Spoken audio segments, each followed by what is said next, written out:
Hey all. So this is going to be the last view of this model before I start working on the electronics, so I figured I'd go over a couple things. The earmuffs, there's not going to be too much to talk about with those. You can see I did the arms here. These are slidable, however I will be gluing them into place. And I will not be putting them in place permanently quite yet. That'll be one of the last things I do. So I glued these two pieces in. Those came out pretty well. I beefed those up on the backside with some baking soda and the CA.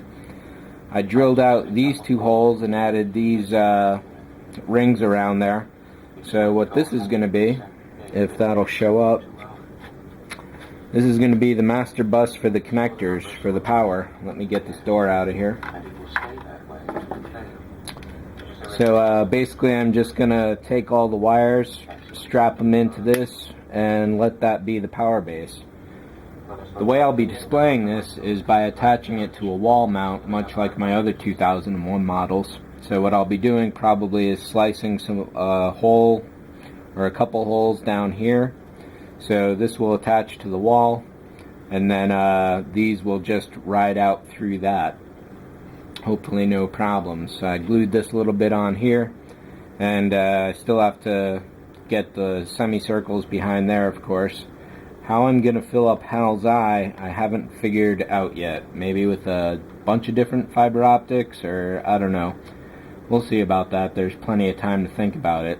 I did experiment, and one of the things I have to do is, I got the movie running now if you couldn't tell, and that's I have to figure out what exactly is going on with these headlights. So a regular 3mm LED will fit precisely in the base just like that, but I'm wondering if there isn't some kind of headlamp cover going over that. So hopefully as soon as the pod comes up on screen I'll have a better idea. This will also determine whether I put the LED right here or stick it way in back instead of being out front like that.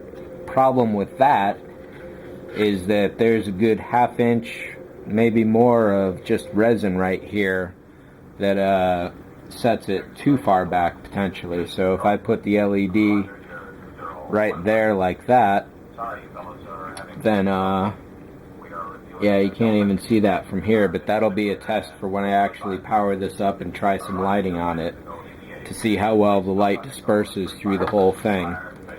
Another option is to drill this out deeper. However, pod's coming up in a second here, so I'll know. But getting this drilled out deeper could be more of a hazard than anything else. When I was drilling these initially, I used my Dremel drill press, and just even going straight down like that, that kind of kicked the bit off to the side. And it's looking like the pod lights are, can't quite tell yet. Here we go, rotate pod B, Al. And coming up on screen, we got, looks like we got some headlights up there. I can't tell if there's a covering on there or not. Maybe not. Well, none came with kit, so I'll have to think about that.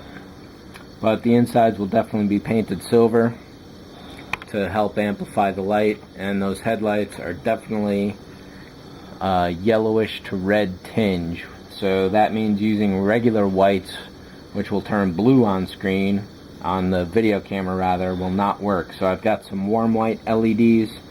I'll do some tests with those, and I'm thinking those will go more of a yellow-orange like I need them to. And now that I'm thinking of other shots of the film, they almost even have a red tinge in some cases. Working with these arms here was pretty interesting. This is white metal, I think it was called.